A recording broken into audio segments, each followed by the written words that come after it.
One nation one election ఇది ప్రతి ఒక్క ఇండియన్కి తెలియాల్సిన కాన్సెప్ట్.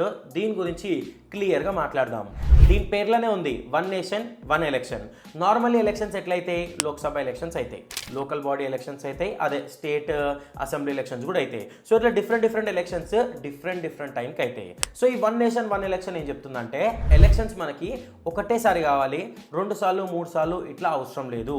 ఒకటేసారి కావాలి, అది స్టేట్ వాళ్ళకి, లోకల్ బాడీస్కి, మళ్ళీ లోక్సభ అన్ని ఎలక్షన్స్ ఒకటేసారి కావాలి అని వన్ నేషన్ వన్ ఎలక్షన్ చెప్తుంది. ఈ one nation one election concept మన ఇండియా ప్రెసిడెంట్ రామ్నాథ్ కోవింద్ గారు ఉన్నారు కదా, ఈ రామ్నాథ్ కోవింద్ వాళ్ళ యొక్క కమిటీ ఉందా, వాళ్ళు అనేది సెప్టెంబర్ 2023లో తీసుకొచ్చారు. సో ఇప్పుడు 2029 ఎలక్షన్స్ అయితే కదా, దాంట్లో one nation one election implement చేస్తాం అని బీజేపీ గవర్నమెంట్ చెప్పింది. సో ఈ వన్ నేషన్ వన్ ఎలక్షన్ రియల్గా ప్రాక్టికలీ పాసిబులా? ఇది పాజిటివ్ ఆ బీజేపీ గవర్నమెంట్కి? కావాలని ఇట్లాంటి స్టెప్స్ తీసుకుంటారా లేదంటే డేటా ఏం చెప్తుంది? దీని గురించి మాట్లాడదాం. ఫస్ట్ పాజిటివ్ గురించే మాట్లాడదాం. ఫస్ట్ డేటా ఏం చెప్తుందంటే ఈ వన్ నేషన్ వన్ ఎలక్షన్ కనుక ఇంప్లిమెంట్ అయిందనుకో మన జీడిపి 1.4% పెరుగుతుంది అని చెప్తుర్రు. అండ్ అంతేకాకుండా Indian elections is consider to be the expensive election in entire world. Candidate సపరేట్గా పైసలు పెడతాడు, పార్టీ నుంచి సపరేట్గా పైసలు వస్తాయి, కొన్ని వేల కోట్లు ఖర్చు పెడుతురు కదా. సో అందుకే ఇండియన్ ఎలక్షన్స్ చాలా ఎక్స్పెన్సివ్. డేటా ప్రకారం 2024లో 1,36,000 కోట్ల ఖర్చు అయింది ఓన్లీ ఈ ఎలక్షన్స్కే. సో అర్థం చేసుకోండి ఎంత ఎక్స్పెన్సివ్ అని చెప్పి. సో ఈ ఎక్స్పెన్స్ ఏదైతుందో సడన్గా తగ్గిపోతుంది, ఎందుకంటే ఒక్కొక్క స్టేట్లో ఒక్కొక్కసారి క్యాంపెయిన్ చేయాలి కదా. సో ఒకేసారి అన్ని స్టేట్లో క్యాంపెయిన్ చేస్తున్నారు కదా, ఒకటేసారి లోకల్ బాడీస్, లోక్సభ ఎలక్షన్స్ అన్నీ అయిపోతున్నాయి కదా. సో అమౌంట్ ఎంతైతే మనం ఖర్చు పెడుతున్నామో అదైతే తగ్గిపోతుంది. సో ఇదొక పాజిటివ్. అండ్ సెకండ్ వచ్చేసి కోడ్ ఆఫ్ కండక్ట్. ఇది సెంట్రల్ స్టేట్ ఇద్దరికి వర్తిస్తుంది. ఇప్పుడు అనుకుందాం మనకి ఎలక్షన్స్ డేట్ వచ్చింది, డేట్ వచ్చిన దగ్గర నుంచి రిజల్ట్ డేట్ వరకు ఆల్మోస్ట్ ఒక 1.5 months 2 months ఉంటుంది కదా. ఈ మొత్తం 2 months ఏంటంటే స్టేట్ కానీ సెంట్రల్ కానీ ఎటువంటి పెద్ద డెసిషన్స్ తీసుకోలేరు.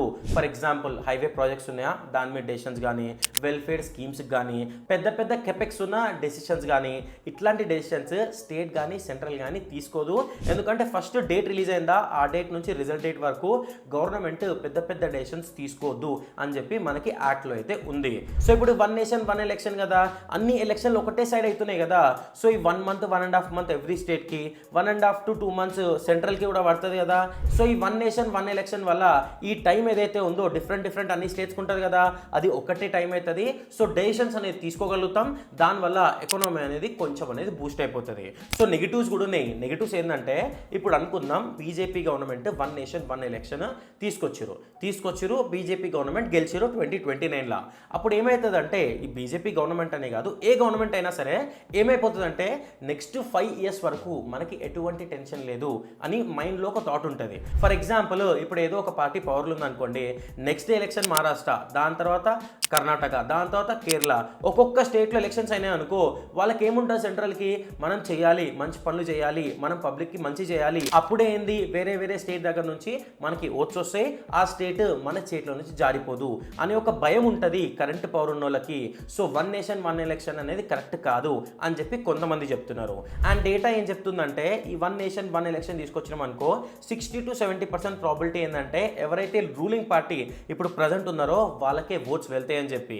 అండ్ ఇంకో న్యూస్ ఛానల్ వాళ్ళు ఏమంటారు తెలుసా, ఒకటేసారి లోక్సభ ఎలక్షన్స్ అవుతున్నాయి, ఒకటేసారి స్టేట్ అసెంబ్లీ ఎలక్షన్స్ అవుతున్నాయి, చిన్న లోకల్ బాడీ ఎలక్షన్స్ ఉంటాయి చూసినావా, వాళ్ళ మాటలు ఎవరికి వినిపించవు.